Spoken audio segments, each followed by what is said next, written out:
Hello, and welcome back to Cinephiles, the world's greatest John Cena review film. Let's do that one more time. Welcome back to Cinephiles, the world's greatest John Cena film review program, and we've got a special one. Ladies, gentlemen, and ladies, we are gonna be bringing the family today. This is about family for Cinephiles today, because it's only right that when we come here to discuss the latest chapter in the cinematic career, the history of the Doctor of Thugonomics, the 16-time world champion, best-selling author, TV show host, and overall sentient meme machine, John Cena, we brought in a member of our own family. Much like Han, spoiler alert, people do come back. Adam Ismail is here, and he is a man who left New York and tech writing for Pennsylvania and auto writing. He is a man who can help you find the right car, you just have to drive it well. A man we truly miss working alongside every day, as much as I miss seeing Mike every day. Like, I get to do this with Mike on Cinephiles, and we go to movies sometimes, like this movie today. But Adam is a staff writer at Jalopnik who we worked with at Tom's Guide for a number of years, transitioning from office to office, from ownership to ownership, and he is also one half of the excellent Time Extend podcast by night. So we are here to talk about F9, aka The Fast Saga, and we're going to start off, Adam, by first welcoming you, but secondly, the question that everybody gets asked, and I think you might have the most different answer yet. How did you first learn about the man, the myth, the guy who really should have said and not apologized for it, that Taiwan is a country? How did you learn about John Cena? So I'll start by saying thank you guys so much for having me on. This is great. I love, just seeing your faces in any context, but to do that and talk about John Cena and F9 and family is like, it just makes it all better. As for John Cena, so I wasn't into wrestling when I was a kid. But I did go over like friends' houses and they had like those WWF, like the No Mercy, those games and stuff like that. And it was probably one on the GameCube, so it was a little bit later. But I remember that was around the time he was like coming up and like really big. So he was in those games. And I think he is the reason that I wear jean shorts today. If you asked me in the beginning, Adam, why are you wearing jorts? I probably wouldn't have had an answer for you, but now the puzzle pieces are kind of fitting in my head. So yeah, I think it was all John Cena. So the jorts weren't just about annoying Caitlyn. Okay, the more we know, the more you learn. Always here to annoy Caitlyn, but not this time. So, Mike, as we always do, we've got to transition from the movie corner to the Wikipedia corner. How are you doing today, boy? I am doing great, guys. This is such a special episode. This is the first Cinephiles where we're covering a brand new film that more or less just came out in theaters. So everything's fresh, everything's exciting. We're in the midst of this amazing meme renaissance with Fast and Furious, where Dom Toretto is getting inserted in everything from DBZ to Halo to any pop culture franchise you could think of. And yeah, obviously there's a lot to talk about in this week's Wikipedia corner because this is such a massive, massive film. So yeah, some fun facts about F9, The Fast Saga, which is the most hilariously convoluted take on them naming one of these films yet. Yeah, so F9 was originally scheduled to come out in April 2020 and was delayed for several reasons. Not just because of the pandemic, but also because of Hobbs and Shaw, which came out in 2019.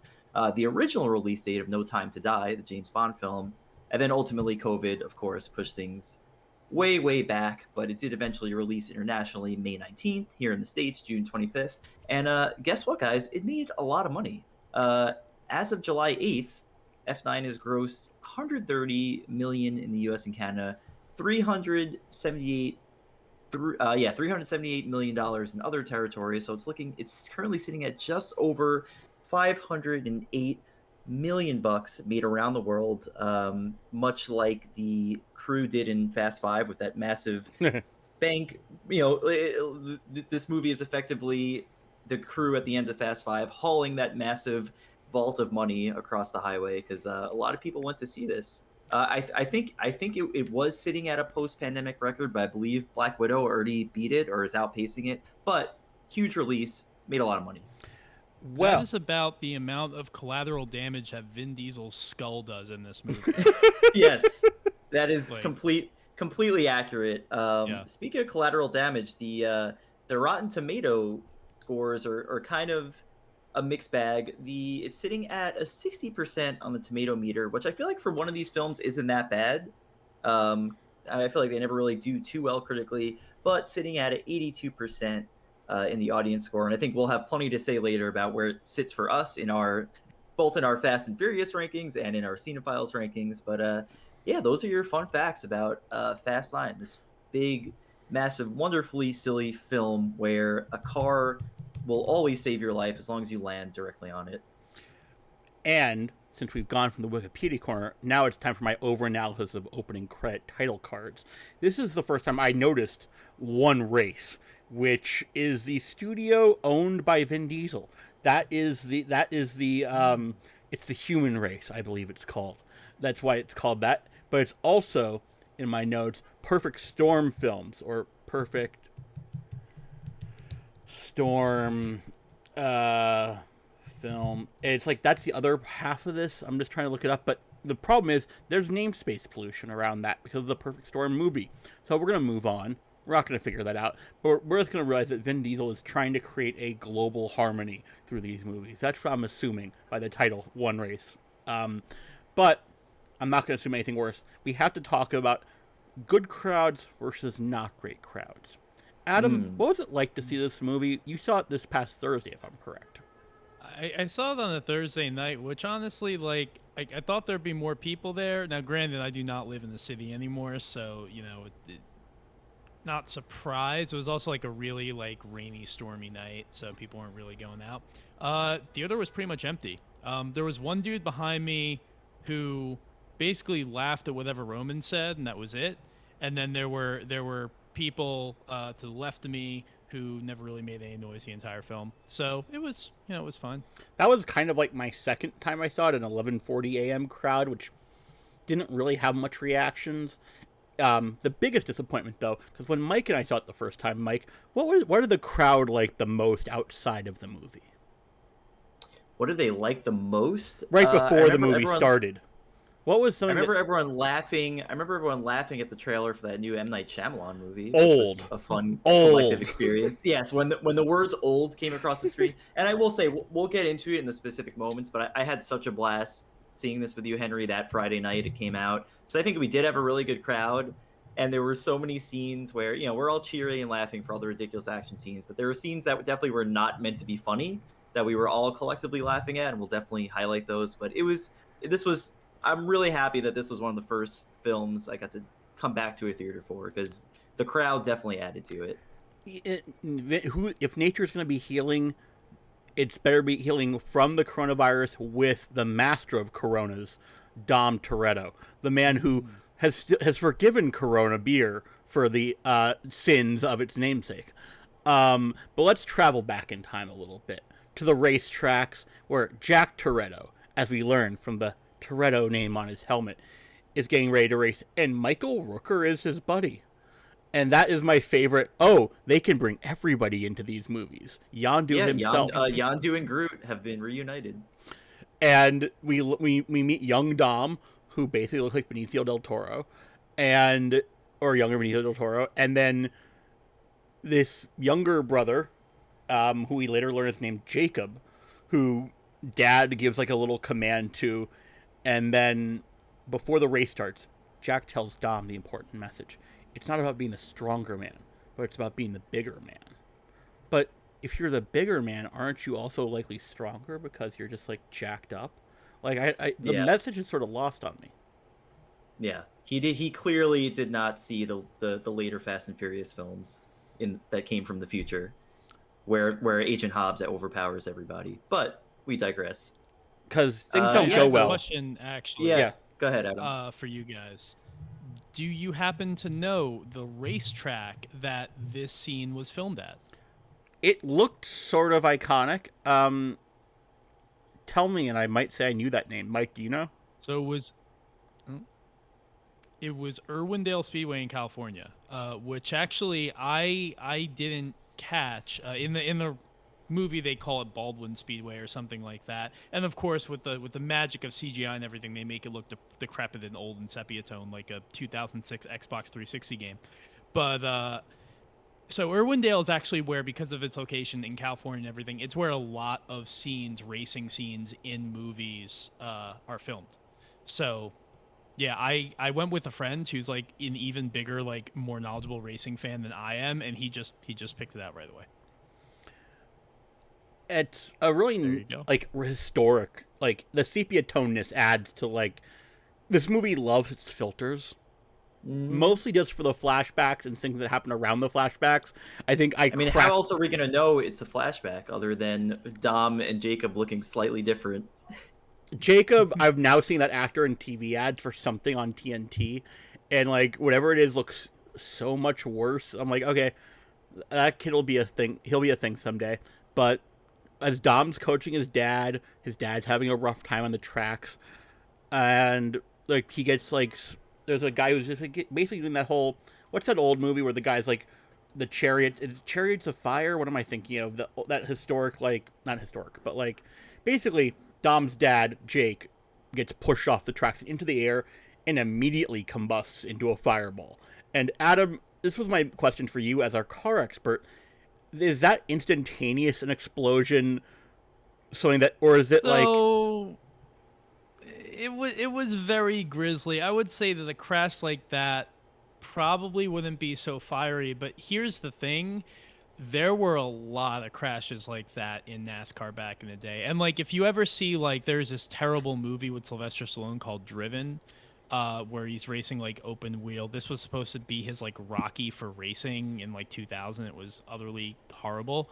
That movie has a lot of ridiculous crashes that would never happen. The crash in this movie, that one is conceivable. And in NASCAR in the 90s, especially in the early 90s, so like maybe a couple years before this would have been taking place in the movie, like people got fucked up and it was bad. So on one hand, it's like believable, makes sense. On the other hand, when you see everything that the entire cast goes through for the rest of the movie and they don't get hurt, it's kind of ridiculous that this guy dies in the car accident on the racetrack. And something that the film itself acknowledges. It tries to explain pretty soon. Yeah. But so yeah, as Henry mentioned, feasible or not, Jack Toretto dies in this massive car explosion. You know, Dom's crying. There's nothing he could really do about it. Michael Rooker's holding him back from getting into the fire. And then we flash forward to present day, where Dom himself is a father, and he's living his quiet life with Letty and young Brian. They're just doing domestic things. They're working on one of Dom's cars. There's a cute little scene where Dom asks Brian for a specific wrench or tool, and Brian gives him one. He's like, "Are you sure this is the right one?" Then Brian goes back, somehow knows the exact size wrench that you need to fix this one part of the car, because you know that's what you he's do. A Toretto. He's a Toretto. It's in his blood. Cars are in his blood. Then someone drives up.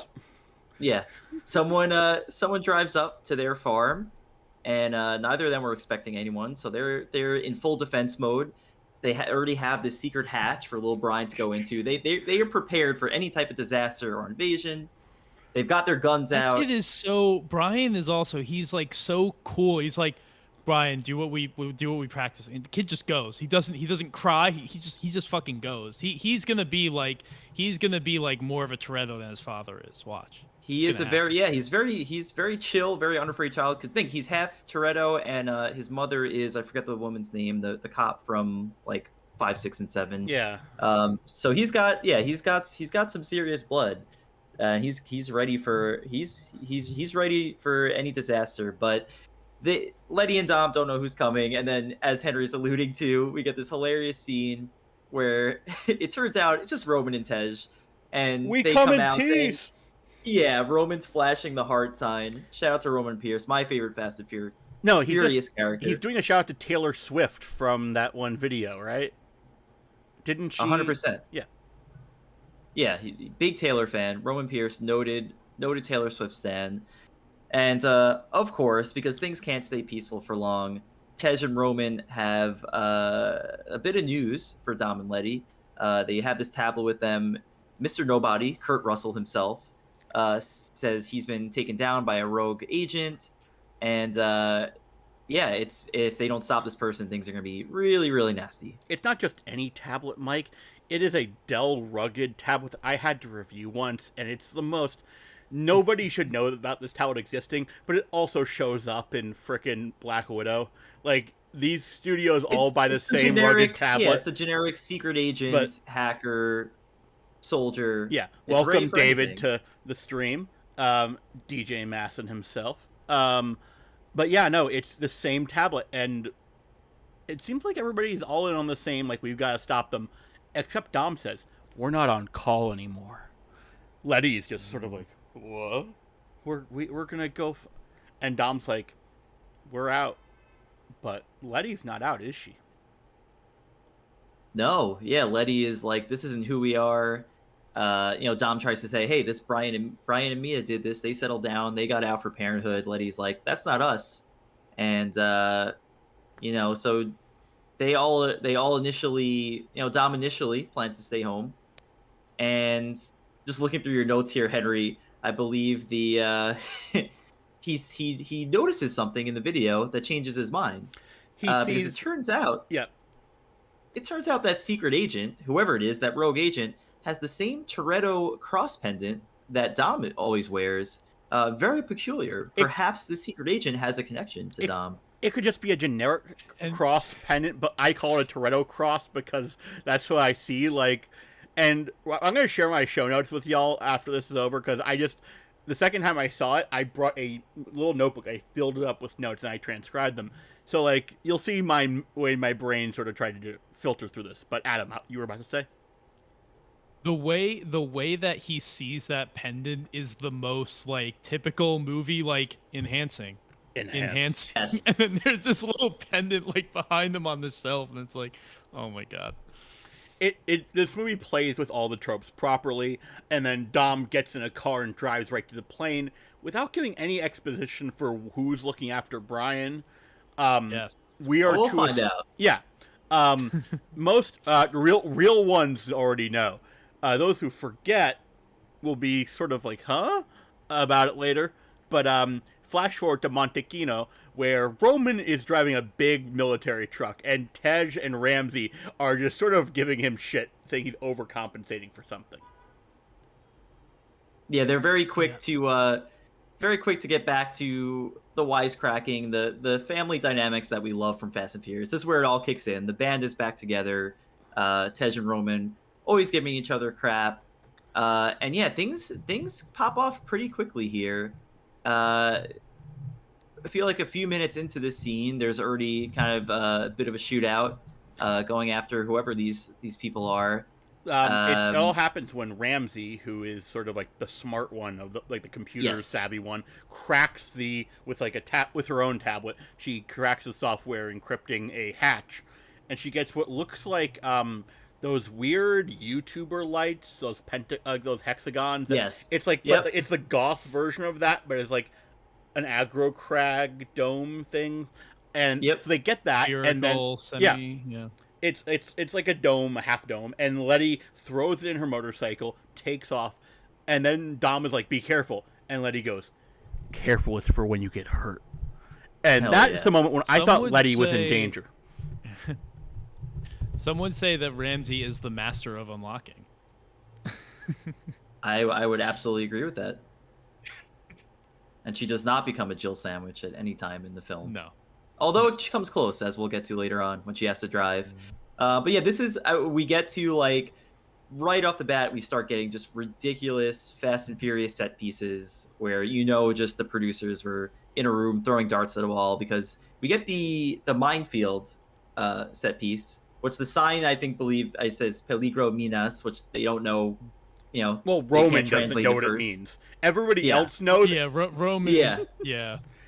And that's the first moment in the movie where you get Roman just being peak Roman, and it's great. And it's like, when he says it 2 times, it's like hilarious, and then he says it like 3 or 4 times. It's like, I'm kind of amazed that they're still hanging on this joke for so long, but it's Roman, so it's fine. I've been that person, or like we've all known that person who asks the same one-word question mark after it over and over again. I've been there, so but like I have to say, this movie reinforced all my belief that Tyrese is the unsung hero of the series in terms of like getting the worst dialogue and sort of making it work. And he's also, I mean, he's the vessel for us because he is just acknowledging all the absurdity that's happening, which will continue to come up throughout this episode. But yeah, I thought this was a fun set piece to kick things off. They were like, listen, we're gonna put our feet to the floor and pray. We're just gonna outdrive this minefield. We're gonna drive so fast that the mines won't blow us up. Tej says you have to drive 80 miles an hour, and Roman looks at his speedometer and goes, "My car only goes to 70." It's like, okay, pray. Yeah. And then it's a big chase, and I kept thinking Letty was gonna die because she's driving through this on a motorcycle in a minefield. She's on a motorcycle. Yeah. Like, but is this the scene where Letty, at one point, gets blown up, but she lands on Dom's car, so she's okay? Am I getting too ahead here? I think that's later on. I think that happened. Yeah. Oh. It might have. It could have. I just love the constant logic. That's like throughout the entire series. Like, no matter how high you're falling from, as long as you land on a car and not the street, you're okay. Later on in this movie, I don't think it's here because she loses her motorcycle here on purpose because of someone that they run into. So yeah. Also, somebody jumps onto the back of her motorcycle and she swings it in such a way through the other person gets bashed into a tree. Mm-hmm. Like this is what George Lucas was trying to do when in the Endor speeder bike scene in Return of the Jedi. Like Justin Lin finally perfected that concept. But then, did anyone like briefly think that they weren't watching a Fast and Furious movie anymore and this was now Uncharted? Because that's just what was going through my mind. It had just such Uncharted vibes. This intro wasn't. Yeah, this first scene was incredibly Uncharted. I thought it was fun though. We get so much great Roman stuff here. There's a scene where he's like trying to talk smack to all the enemies, like you think I'm scared, and then he immediately starts running, but he eventually shoots his way out. Then there's the part where Roman's truck is on fire. I believe he says my ass is en fuego. And then his car, I think his truck blows up. His truck is dangling. It's stuck between two sort of craters, and it's sort of like lodged. Yeah. And he looks down. He's a mine right below. So if he falls out, his ass is done. Not just in fuego. So he crawls out, gets out, falls down right on top near the mine, and then gets away, scurries, and then the truck just falls down and blows up on the mine. And Tej and Ramsey are just like mourning almost for like a minute, a moment and a half. Yeah. Until Roman just walks out behind the exploded car remains and mumbles, and Tej and Ramsey are like, what just happened? Yep. Roman takes so much abuse. Roman takes so much abuse in this first scene. Like he takes so much abuse that like he gets a pass for the rest of the movie. I don't want to see Roman be scared for the rest of the movie. I mean, there are points where he is, but definitely he has the most to deal with there. Protect Tyrese, especially when he's like in that hole, just shooting at everybody. Like, yep, yeah. And but before that happened, we saw, we saw who we know is from all the materials and all the hype for the movie. We saw from behind John Cena with the little cross over his shoulder, looking down over everybody. He's the puppet master of all this. And so how do we rate this, Henry? Because we generally like to talk about how well done the John Cena introduction scene is, which I guess we'll count this as. Yeah, no. Technically say it's the tablet. This is really where we see him in the flesh. Okay, so we throw out the trope of John Cena starting a movie getting fired. There's nothing about that here. You would, if anything, he's got a pretty sweet new job. Yeah. We throw out the trope of John Cena's life being revolving around somebody being horny. That's not happening here.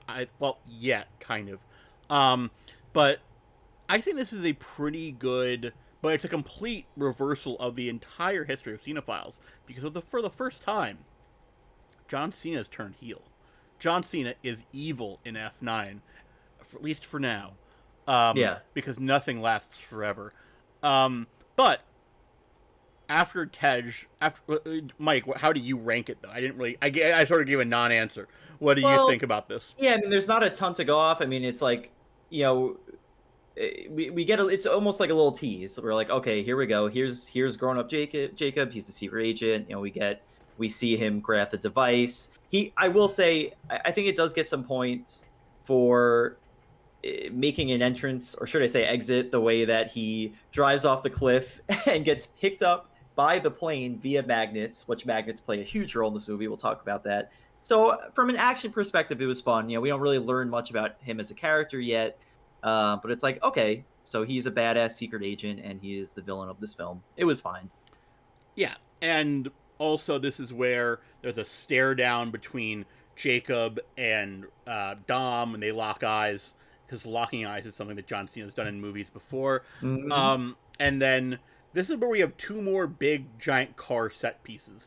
And Adam, on a scale of 1 to bullshit, where 1 is believable and bullshit is no, that's impossible.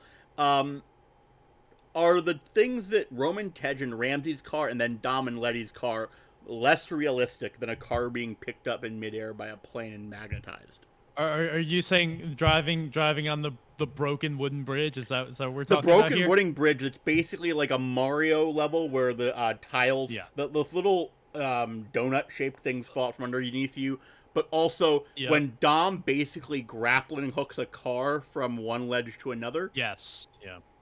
Like, what do you think about Yeah, I mean, the funny thing is, what actually struck me as the most ridiculous thing there was the driving on the bridge, because I don't know how that would support a free flowing, just roped together thing of wood is going to support the car driving up it. But the grappling hook was cool. Honestly, my friend made a really good point as we were watching this movie. This movie is really just cause. Like, just full stop. The things that they do with magnets and grappling hooks in this movie, it's literally like it's the blueprint for the next Just Cause game. That's a good point. Interesting. This was also like, this was one of the first scenes, if I remember, in the theater where the audience was just cheering and laughing. It's like, here we go. This is Fast and Furious. We're having a big, dumb, fun time. And it's the kind of set piece I come to these movies for. So I did love the grappling hook for how absurd it was. Because with but F5, we had to wait a while, but we didn't have to wait at all. Like, F5 immediately jumps to the set piece.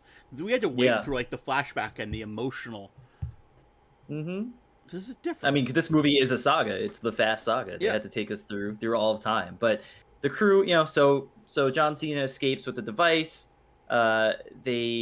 Luckily, the gang escapes. We get Michael Stasiak comes back to help them, you know, kind of stay clear their names, keep them out of trouble, which was a fun throwback. I love that his nose is still messed up for the many times that Brian has just beat his ass. But yeah, so then they get to talking about what happened on the plane, and Roman is very much not happy with all this surprise.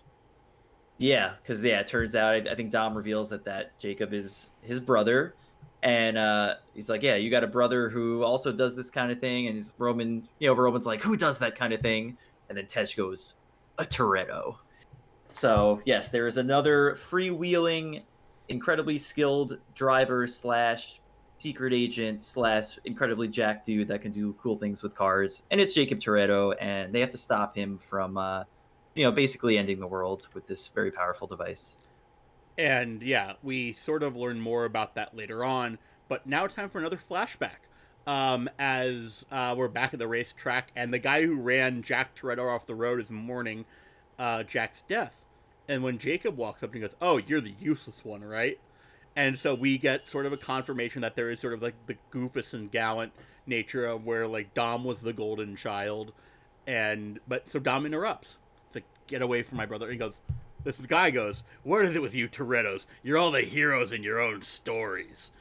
And I'm like, well, yeah, this is what Fast and Furious movies are, bro. But this guy keeps saying all the worst things, and he says, at least I'm alive, to Dom, which gets a beating with a wrench that almost killed the guy.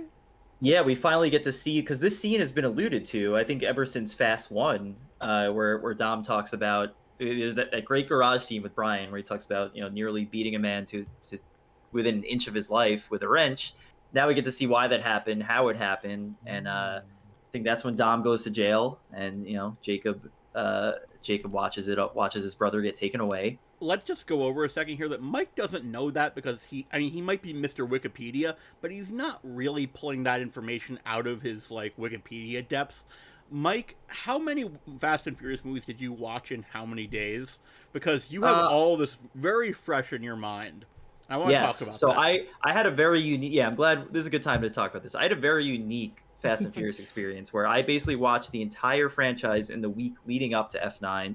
So I watched everything but Hobbs and Shaw in about a week. So that's like 8 movies, which I'm really glad I did because the Fast films are, as absurd as they are, they're really good at rewarding you for sticking with the series. Every movie calls back every other movie in the franchise, and one of my favorite callbacks is coming up soon. But it was I'm really glad I watched the series in such a short amount of time because, man, the callbacks are copious, and they're a lot of fun. And before we get another familiar face because back at Jacob's lair or his like Air Force base that he's like taken over, we meet his partner, this sort of tiny Eurotrash dude who belongs on some executive team somewhere in media. His name is Otto, and he's very much, I don't know, sniveling little boy. He looks like Willem Dafoe's precocious, annoying son. I like that. Kind of the way I describe this guy. I'm with that. Yeah. But they've kidnapped Cypher, a.k.a. Charlize Theron, out from Mr. Nobody. And Otto introduces himself to the audience as your token horny guy by saying, I'm creeped out and sort of turned on at the same time. Is that weird? To Jacob. And Jacob doesn't really acknowledge that statement because Jacob is a serious man. No connection to the Coen Brothers movie. But Cypher talks with him, and she knows all about the Toretto history. Almost to a very...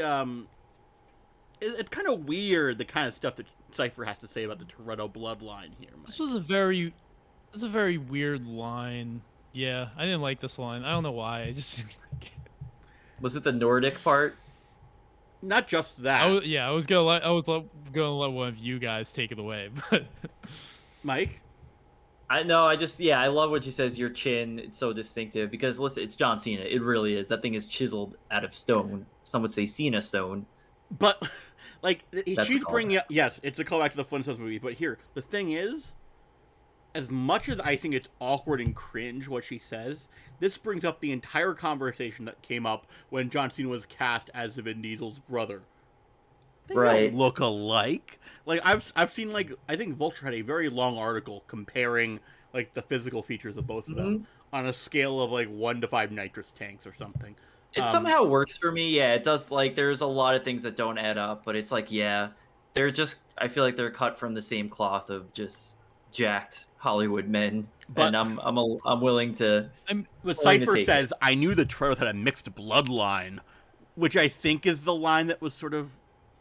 Yeah, it's a little weird. Yeah, but then she says a Nordic strain, and it like lingers on that for a second. I'm like, okay. Almost as if that's something that's supposed to pay off later. Yeah. Well, that's the question. Who is the thing the about Toretto's John mother? Cena is like, obviously a dude in peak physical condition, but I've never seen anyone work out their face. I mean, he's got like facial muscles that I didn't know existed on humans. His jaw is stronger than like probably any part of my body. Yeah, same. It's just, yeah, I think he was just born with that head. Yep. In West Newbury, Massachusetts. Is supposedly where he's billed from.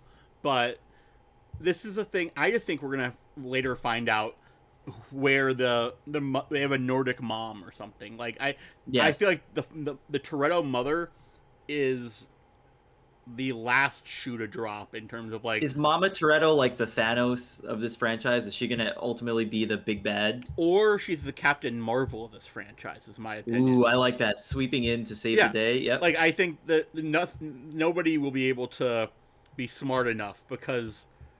Yeah, but we're back Mama Toretto, the inventor of the car. Yeah, she invented the car. And nitrous.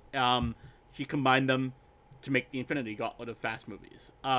Speaking of family, we are in the lair of the Fast crew, and this is Mr. Nobody's old secret hideout, and for some reason, there are magnets everywhere in this. Like, how did the... This is my big question here.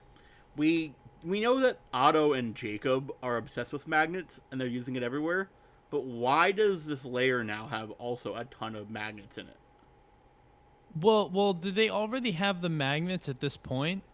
Because I Or think maybe what they it is don't, they yeah. get that truck. Okay, they got the truck. Okay. Yeah, and then the truck, they take the magnets out of the truck. That moment where you get the truck, which I won't jump ahead, but that is like probably the most important moment in the scene that you don't even realize is important until you watch the rest of the movie. Point taken. Anyway. Yep. But Dom's trying to take this all... Dom's trying to shield the burden on himself because it's like, no, he's my brother. I'm going to take care of him. Roman and Tej are like, nah, we're not leaving. This is... We're family. Yeah. But then Roman goes full Roman. Mike, you want to talk about Roman going full one of my Roman? favorite, of course. I always take an opportunity to talk about my favorite character, Roman Pierce. This is where Roman has the incredible speech where he's like, we've survived so much ridiculous stuff, and you never think about it. He's like, those are, they talk about how their clothes never wrinkle, they never even really get a scratch, and he's like, I'm not even going to mention the submarine. And he's like, do you guys think we're invincible? And it was so funny because that's the moment where it was so in character for Roman. And that's why I always say, like, Roman has always been, but especially in this film, like, he is just the vessel for us viewers. He's like, yeah, this is absurd. How do we survive all this stuff? Not even take a bullet, not even take a scratch, not even have our clothes get messed up. It's very, very funny.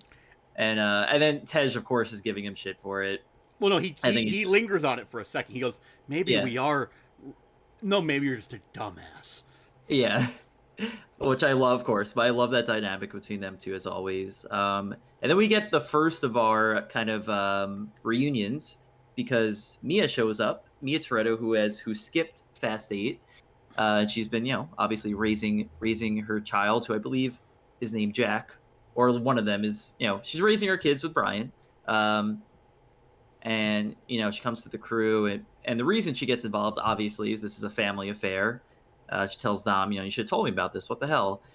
We get a nice little mention that baby Brian is in the safe hands of Brian O'Connor, which I love that, they kind of keep Brian in universe. It's really wholesome.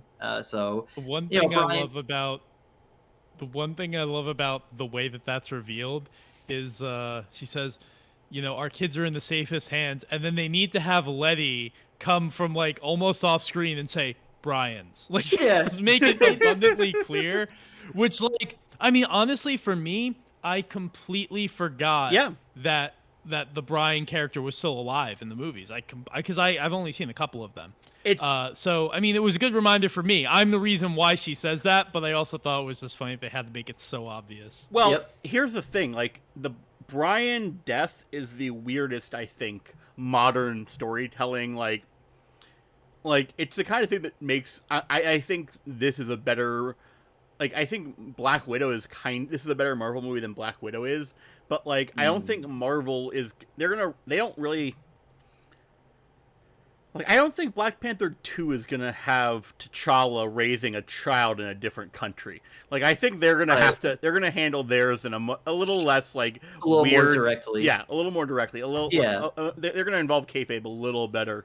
But I think they did a good job, not to get too, not to swerve off road too much. Yep. But I think they did a good job, writing off Brian and Seven in a way where, like, it makes sense that he's just going to be in the background. They could still reference him, and this is far from the last Brian reference in this film. But yeah, so Mia's back because obviously Jacob's involved. And then we kind of get the explanation of the big MacGuffin of the film. It turns out that device was one half of something called Project Ares, and if both halves are put together, you could basically reboot the entire world and control every single part of it. It's your very typical sci-fi MacGuffin hacker type thing. And it turns out that I think Tej is the one that reveals that Han has a connection to this device because he has a connection to Mr. Nobody. So I think it's just got a little bit juicier there. But there's something called, you don't just need both halves. You need the key. The key is what's required to make both halves work. Where the other half is, we don't really know right now, at least not to my recollection. And then, but we go back to their flashback, because in prison, Dom met Leo and Santos, who are in prison because of systemic racism and the fact that they robbed a bank. The two things sort of go hand in hand with getting arrested. Right. And they explain to Dom, because Dom's, what does a Toretto do in prison? Work on a car. And they warn him that he's about to create a hairline crack in the engine, which is something that is used to throw races. To which Dom immediately flashes back to, wait, did Jacob sabotage Dad's car? And he instantaneously figures it out. And Adam, there are certain times when I rely on people to, like, does this sound at all feasible or realistic? I don't know. Yeah, I don't know how you're going to create that. Like, because I'm thinking of Jacob in that scenario. Yeah. He's got 25 seconds to, like, do this thing while the hood is up. And you just see, like, when Jacob does it, you just see his hands kind of go in there. You don't see what he's doing. Yeah, I mean, that's, in a movie with a lot of not believable things, that certainly ranks among them. I just had to, because it's just like, they love cars so much in this movie, and like, cars are their superpower. If these are Marvel characters, their ability to do things with cars and later on magnets are their true powers. But we're now back to Dom getting out of jail, and it's sort of like a roles reverse situation of when Brian met Dom. Dom was the cool one who's in charge of everything. Now Jacob is the dude in the street racing scene. But Dom shows up with Vince, who we remember from the first and fifth Fast and Furious movies. And Dom proposes basically a loser leaves town race, Mike. And it was, yeah. This was all just very funny. Also, I want to shout out this movie for, they cast a really good young Vince, because you just knew right away that was him, and it instantly put us back in that world. I thought it was the same hilarious. guy. I thought that was the actual same guy.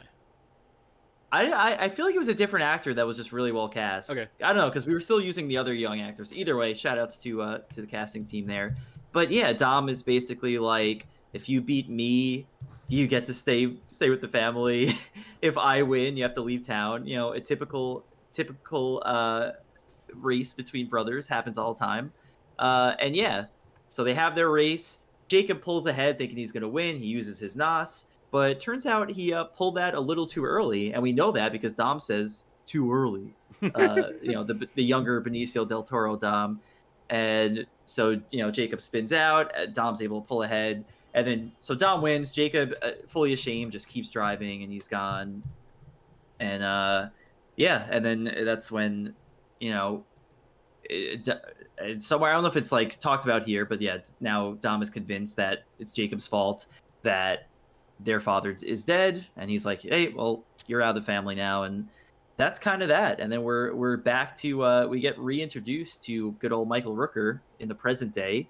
They're sharing a Corona, talking about what happened. Obviously Dom wants help finding Jacob, but he doesn't really want to do that. And I think, what was it? Someone says, you never take family from a Toretto. Buddy, Michael Rooker's character, who has the most generic of names, because I guess it was the name on his like lapel patch.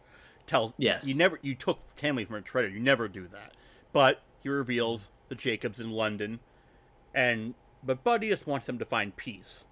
To which Dom says, "The chance for peace died that day on the track." And then we're off to Tokyo, because there was a postcard that Dom gave to Letty and Mia. It's when Han died, he had gotten this postcard from him. So I guess to track out information on Honolulu, they send them off to Tokyo. I think what was, they looked at that postcard and they said to themselves, when you see it and you mean it, then you know you have to go. And then they went to Tokyo. Hell yeah. I love that song so much. Anyway, continue. No, that's exactly what propelled them to visit. So Letty and Mia are over in Tokyo. They're kind of catching up over, I believe, some sushi or something, some sort of delicious. It's ramen, I believe. They're at like an outdoor. They're at like an outdoor, like little, like. Yep. diner, like bar's table, basically. And Yeah, the ramen looked really good, but so yeah, they're just kind of catching up. You know, Mia admits that she still talks to Jacob. Letty's talking about just they're both talking about adjusting to motherhood and how they kind of just miss. They feel safer in just the chaos of robbing things and driving cars that blow up. And there's just the most hilarious connect the dots moment because they mention how Han always referred to Tokyo as his Mexico, his kind of golden goose. And what do you know it? There is a Mexican flag just sitting right next to that right next to that ramen shop. So clearly there's some kind of connection. They need to go further investigate this. later, David, and yeah, of all the gin joints, all the ramen shops in the world, they walked next door to mine. It was a moment, but then we jump over to Germany because Dom had sent, I guess, Tej and Roman off to get cars. He knows some guys in Germany. And Mike, how excited were you about this? Adam, or This you both are Tokyo Drift boys, if I remember correctly. I haven't seen the movie, so I actually didn't know the significance of these. Okay. So this was But when I so found this out, was I my like, that's cool. yeah, this was probably my biggest pop of the movie where I really just again I have the recency bias of having watched all the films. So and I was not expecting there to be such a payoff, for I was not expecting the entire Tokyo Drift cast to return, basically. The main crew, Sean Boswell, Twinkie, of course, Bow Wow, and Earl Who, and I was just so happy. Again, it was one of those things where I was so glad I watched the entire franchise, didn't skip anything, because even Tokyo Drift gets an even more important role beyond just Han and the way they continue to fold him in, but the fact that they brought back freaking Sean Boswell, the most generic protagonist, but they made him into this goofy, later in his life, this goofy rocket scientist. Because yeah, it turns out the Tokyo Drift crew, they're just rocket scientists now, and they're working on all this crazy stuff. They're working on all these ways to send cars to space. Because why not? Any car, but a Pontiac Fiero, and Yeah, they show up, and Tej and Roman are like sort of incredulous just about Bow Wow, aka Twinkie's name, Twinkie. And Twinkie doesn't go by that name anymore, but so Roman goes, "Oh, you must be Ding Dong and Snowball." Like, it's just like they are really poking fun at the history of this series. But yeah, there's a car that they are using a tablet to remote control that controls a Pontiac. Does anybody have any idea why a Pontiac Fiero was the choice for this? I think it's just something weird that almost has like a cyberpunk quality to it. Because the thing about the Pontiac Fiero, without getting too into it, is just the nature of it is a weird car. Like in the 80s, GM decided they were going to build a mid-engine sports car when like that's not something that American companies did. And it's like a forgotten about car basically at this point. But it was sort of cool. So it's like, yeah, I guess if we're gonna do something, we'll just strap a turbine, a space shuttle engine on the back of that and thrusters, and may as well be a Pontiac Fiero. I mean, yeah, it makes sense. Like, there's an anachronism of like, okay, if we're gonna put a rocket engine on a car, we have to put it on the most like. But the car doesn't explode when they chase it down. They shoot it down. They don't beat. They're trying to race a rocket ship, right? yes, But they're like, I didn't. Well, they explode. have. I think there's a jet. Yeah. Or something. Yeah. Right, that they're racing. Yeah, and then they lose the race, and then they're wondering. Tej and Roman are wondering, like, why are you guys celebrating? You lost. And then Henry. They're like, it didn't explode. That's why we won. But it explodes. almost immediately. And then they reveal that Dom sent them, so they're like, oh, okay, that's why you guys are here. We need cars. We'll give you cars that yes. Dom sent you. Yeah, of course. Anything for a Toretto, right? So speaking of Dom had a brief. Go ahead. He did have a brief role at the end of Tokyo Drift.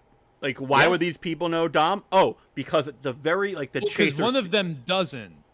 Yeah, right. One of them those doesn't. three guys doesn't know who Dom is. But Dom introduced himself as a friend of Han's, I think, at the end. Dom Tokyo Drift. shows up at the end of Tokyo Drift. I believe. Yeah, at the end of Tokyo Drift, introduces himself to Sean, and then we also get a catch-up scene between Dom and Sean later in the franchise, It might have been 6 or 7, just them catching up over a beer, talking about what happened to Han, because of course the timelines are all crazy. Tokyo Drift actually wasn't that long ago, despite being the third movie in the franchise. Anyway, not to digress, we're gonna take a drive over to London for one of the most fun scenes of the film, because Helen Mirren is back, thank goodness. The matriarch of the Shaw family, of course, mother of Owen Shaw and forget the other Shaw, Jason Statham, of course. And yeah, she's pulling off. I think she's like robbing a jewelry store, as Helen Mirren does. Dom's waiting for her, so he's kind of catching her up on what's going on, and she reveals that I forgot the connection here. Who's Queenie, Jacob? I mean, sorry, Henry. Who's Queenie? No, that's her other name. That's like one of the names for Helen Mirren's character. Yeah, it's just like that's one of her names, I guess.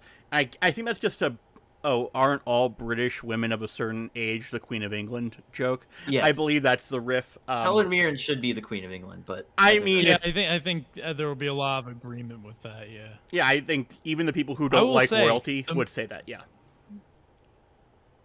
One of my favorite scenes in the movie is when Dom kind of shows up behind her as she's like, lifting that necklace or whatever, and just kind of stands over her shoulder.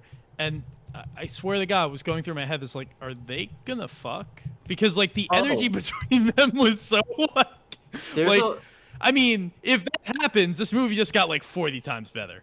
Yeah, and the chemistry between Vin Diesel and Helen Mirren is so good. Even since it started a bit in 8, but especially in this one, I think someone wrote a whole article of like why they should have kissed in that scene. But they're so adorable together. Like they're casually talking about the bigger picture stuff with Jacob as they're like evading the police. And Helen Mirren is just, driving like a badass, and it's really sweet. It's a lot of fun. I don't know. I think Helen Mirren wants to make out with Vin Diesel. I think she said that.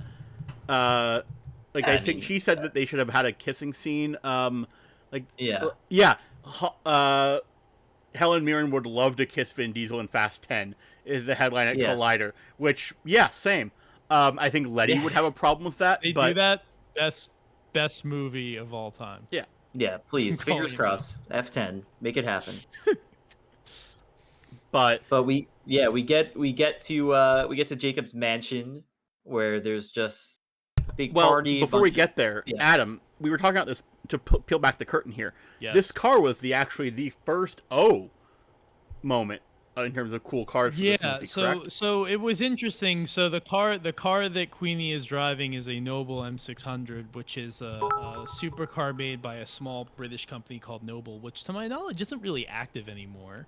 But they were definitely in the 2000s and maybe the early 2010s. And it's an interesting pick because that's just not a car you see anymore, and it's also pretty rare.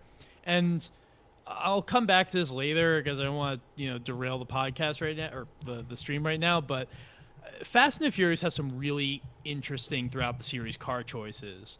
Even in like 5, when they started doing the heist thing, there were some picks there that were just like really unique that I would never have expected. This movie didn't really have that, which was kind of disappointing for me. But that Noble was very noteworthy and was not something I was expecting to see. So that was pretty cool.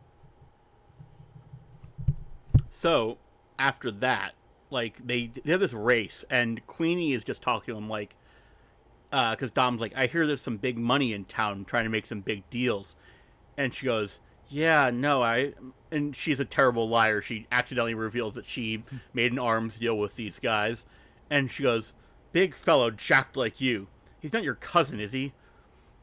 And then it turns out, Dom goes, yep, he's my brother. But because Queenie and that's the first time that Helen Mirren has like a moment where she's like, you see surprise, like genuine surprise, and like, oh shit, on her face. This is pretty funny. Yeah, no, she really sells it all really well. And we find out here that she's actually been paid off to deliver Dom as well, because they're en route to Otto and Jacob's mansion. Because Otto is the son of some rich Euro trash edgelord probably, and excuse me. But then we drive up to this big mansion, and if you squint closely, you can see that Cardi B is one of three well-dressed women walking on the stairs. But then jump cut to Dom and Jacob. And Mike, we have a little more of the family drama. Yeah, we get their first real confrontation in the present day. And, Jacob's like, I'm gonna, I'll give you the same deal you gave me. You could leave now. And then Dom's like, that's not a deal. I showed you mercy. You should have suffered worse for what you did to Dad. And here's where, this was interesting. This is the first time we're really seeing John Cena really act as Jacob. And this character is interesting to me because even though this is John Cena's first role as an antagonist, he's just John Cena. I feel like he's just being himself. There's even a bit of charm and lightness to his character. He just happens to be a secret agent that's on the team with the bad guys. So I wasn't particularly intimidated by him at this point in the film, but we get a good bit of family tension with them. And then of course, Dom pulls a gun on Jacob, and what we think is Interpol arrests him for pulling a gun on sovereign soil, because you can't do that.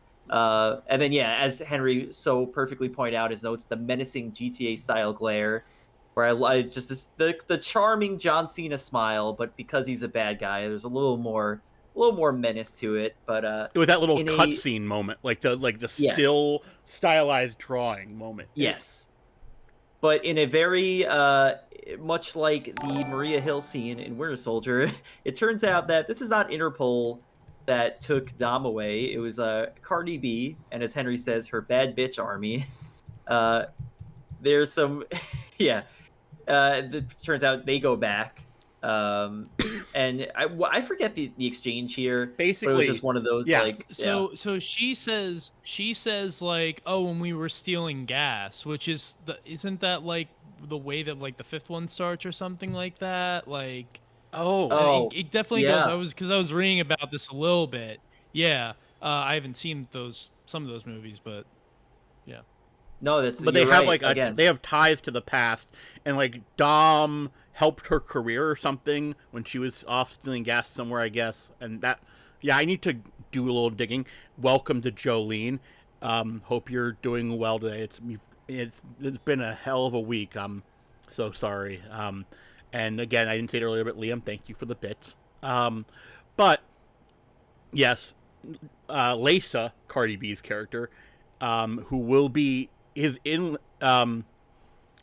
is in this movie because I didn't want to reveal this to the rest of the hosts before the stream, but Vin Diesel's daughter told him, you should put Cardi B in this movie. And that's why Cardi B is in this movie. Do you really need another reason? The children are our future. The children, smart person. Really good casting. I'm really curious to see where the casting direction goes from this movie. They've really done some smart stuff here.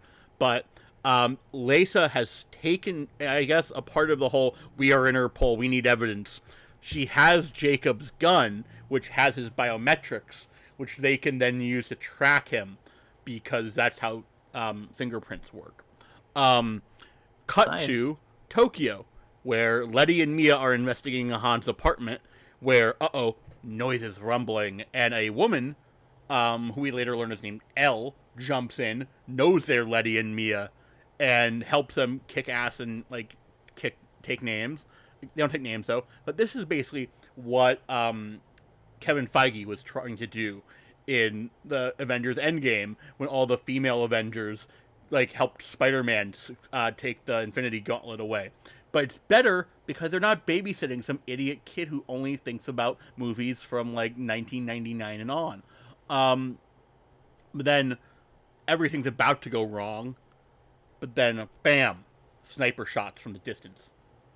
Oh yeah, and this is one of the best theater moments of this film, because we all knew it was coming. Yeah, you see a shadowy figure snipe the bad guys just in time to save our heroes. And who is it? None other than Han. He's alive. He's back. Mia can't believe it.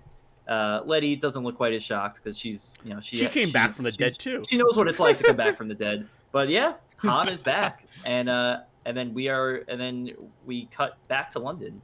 And for some more fun. Yeah, Roman is continuing to get the best dialogue because he's really confused. It's like we're looking for where's Waldo in Harry Potter world. I see two women with George Washington's wigs on.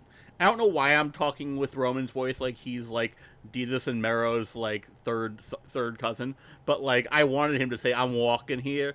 Um, Yeah. but then they walk up to a truck, and Tej's necklace, his jewelry magnetizes off of himself and onto the truck, to which Roman can't stop giggling about. He goes, "Oh, your silver is really magnetic." It's not silver, right? And then it turns out they have happened upon this giant truck that is filled with magnets, which they're pretty sure has to have some connection to everything that's going wrong, right, Mike? Yeah, they do, and then they they realize that those delivery men that are coming out of that truck don't look like your typical delivery men. They're probably bad guys. So there's a fun scene where they just basically beat them up and get inside the magnet truck, which will become one of the most important parts of the film, because if there's one thing we know about F9, this movie loves its magnets. So while all this is happening, we realize that Cena's not driving around London. He's rappelling around it, using his unique little rappel gun. So he's kind of slickly getting around. It's like a grappling hook rocket launcher, basically. Yeah, that's literally what it is. So they're trying to catch up with him. I believe now Tej, Roman, and Ramsey are in the magnet truck. And it turns out Ramsey doesn't know how to drive. But she has to drive because Roman and Tej are fighting off goons in the back of the truck. Yes. So it's on her to be the one who actually, and so that's where you want to learn how to drive in England.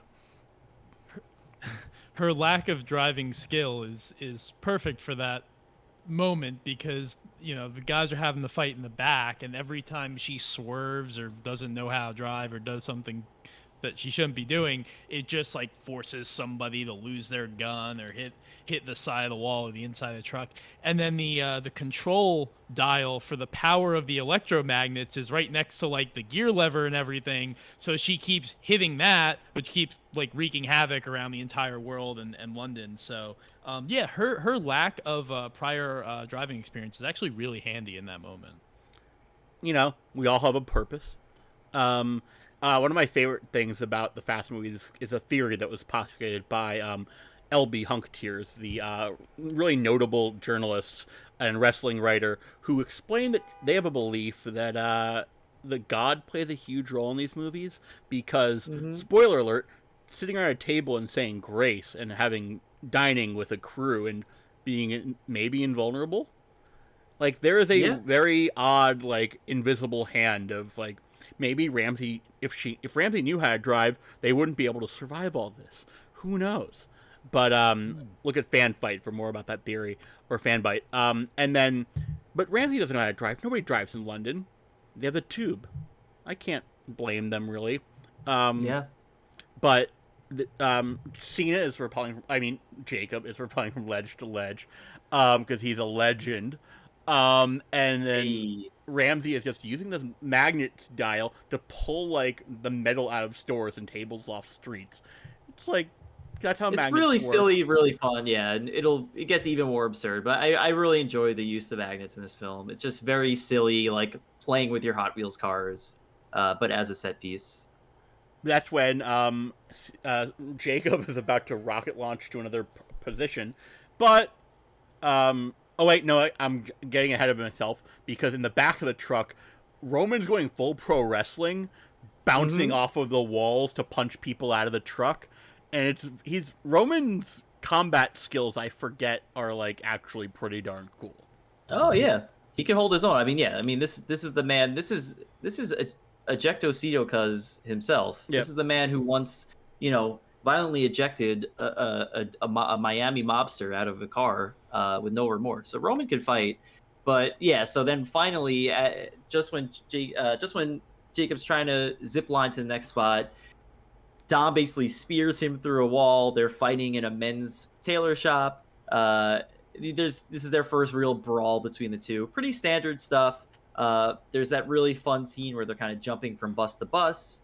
And then of course it all comes together, because what do you know, they land on Ramsey's truck. And then Jacob is in a different car, because Jacob's almost getting away, but Ramsey turns the dial. He steals he steals a Toyota 86, which is a cool little Toyota sports car, and drives away. But yeah, he can't get too far away. There's like a fork in the road, and there's a building in between them. Ramsey's on the one side in her electromagnet van, and you think Jacob's getting away, and all of a sudden she turns that dial, and the Toyota just goes through the entire building and just slaps right to the side of the Amazon truck with the magnets. So. I mean, that was a cool moment. That was probably my favorite like single like move in the movie, because it just some things you could kind of see coming. That one I did not see coming at all. Nope. It was very much like, oh, there are no rules. We are making this up as we go along. Fun.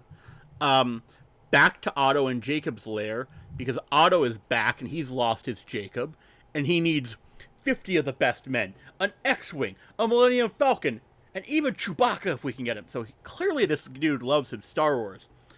I tried to do it. He loves Star Trek joke there just to be that guy, but no, I forgot. But Otto and Cypher start talking because he believes he is Luke freaking Skywalker. And Cypher's like, "You? Really? What?" Yeah. She's like, "Oh, well, I guess the daddy issues add up." And then he's like, "Oh, maybe I'm more Han." Cypher goes, "No, you're Yoda." Otto's like, "Oh, great, I'll take it. Yoda's super powerful." She's like, "No, you're Yoda because he's a puppet with a hand up his ass," to which Otto did not appreciate very much. But cut back to the Fast Family. Yeah, every time Cypher just totally eviscerates someone, they just kind of walk away, and they're like, remember, he's attracted to and scared of her. Earlier in the movie, the same exact thing happened. Also, I've heard this pointed out in other podcasts and whatnot, but it's like they're just keeping Cypher in this glass box. Like, where does she go to the bathroom? Does she get to eat? I have a lot of questions about how they handle her imprisonment. I believe there's a curtain that drops down for her privacy when she needs it. That's just my theory. Okay. They're not violating the Geneva Conventions here. Like this isn't this is like how Magneto was kept in that glass box in the X-Men 2. Yes. Yeah. There's also a bunch of cool RGB sticks around her for some reason. That's like the security fence. Yeah, it was unexplained and weird and funny. But we flash back to the lair because Dom has Jacob locked up, and Jacob's like really feeling jealous because Han walks in. So yeah, all right. So we'll no. Another thing. One thing I want to point out. That scene this is one of those scenes where I was so glad we had a crowd, because this was not meant to be funny, but that scene of kind of Jacob wistfully looking on at the family he doesn't have and seeing, the Fast family embrace one another. Our entire theater was hysterically laughing because it was just this overly dramatic, like John Cena just kind of just pouting and looking at the family that could have been, and we're all just laughing at him. I thought that was pretty funny. And it's correct. Like, it's when they go really super serious with Jacob, it always comes off as like the audience saying, "Ha ha, funny, he's the bad guy now. That won't last long and we know it." Like, the arc of being a villain in the Fast movies, unless you are Charlize Theron, the arc always bends back to which it lasts like 75% of a movie on average. Which makes me wonder if she's going to be eventually helping them in, like, I don't know. I don't believe in that. But Han walks in. "Hey guys, surprise. Nice club." With his signature snacks in tow. He's always snacking. So, Adam, this was the funny thing that they revealed to us at the Alamo screening, this B-roll of, like, the Han character is an ex-smoker who is, like, always eating because of his, like, hands needing to have something to do. And it traces back to the movie Better Luck Tomorrow, which is in the Fast and Furious cinematic universe. So I got an updated my Fast and Furious movies in order article, I guess. But, everybody has these emotions. This is the moment where, like, the hashtag Justice for Han crowd really had their hearts swell up because Tej is in tears hugging him. Roman walks over and tagging back to Roman wondering about, like, are they invincible or not. He just sort of, like, starts touching Han to confirm he's, like, not a ghost. And then Dom walks up and just hugs him tight because family. And that's really Dom has that moment where he just looks at him for, like, a good, like, 10 seconds. And I'm like, because I haven't seen all the movies, I'm like, does Dom like hate this guy for some reason or what? And then he just gives him the biggest, hardest hug, the kind of hug from Dominic Toretto that would literally break the entire like your shoulders, your clavicle, everything. Mm-hmm. Yeah. Yeah, no mortal could survive a hug that familial from Dom, because I'd still want to experience it. I might not survive, but I feel like that's as firm as a hug as you could possibly get.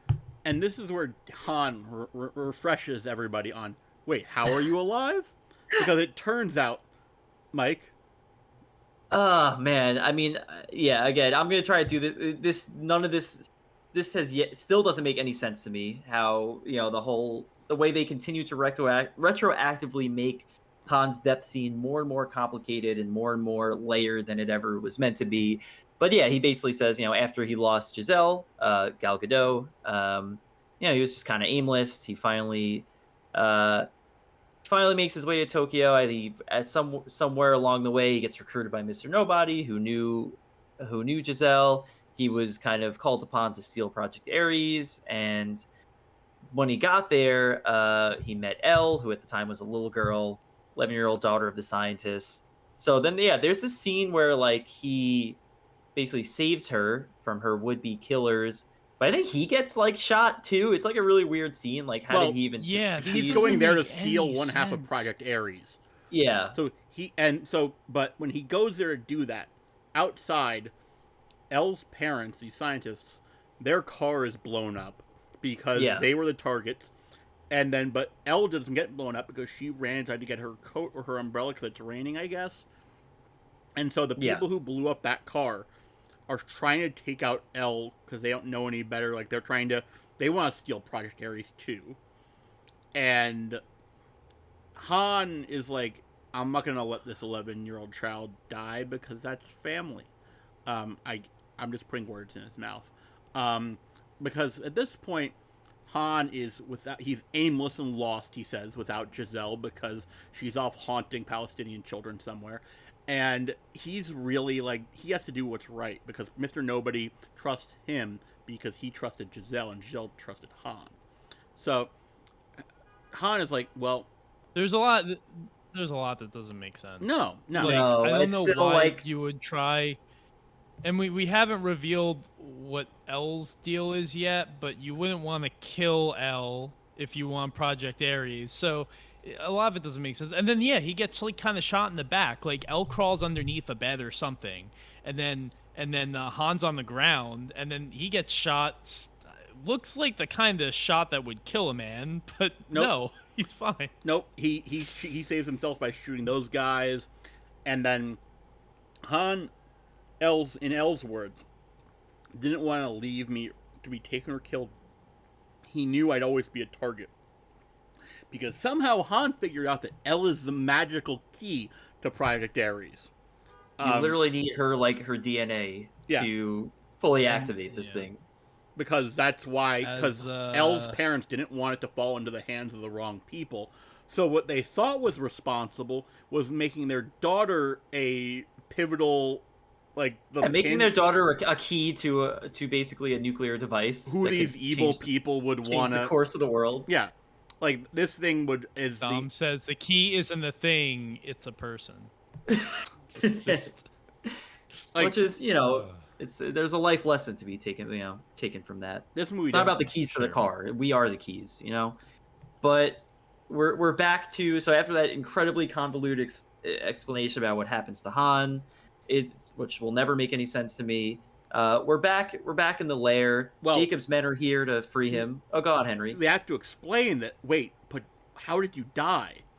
Fast forward to the end of Tokyo Drift, if I'm correct, and it turns out Mr. Nobody had a nifty magic trick that took Deckard Shaw's attack on Han and used it as cover to fake Han's death.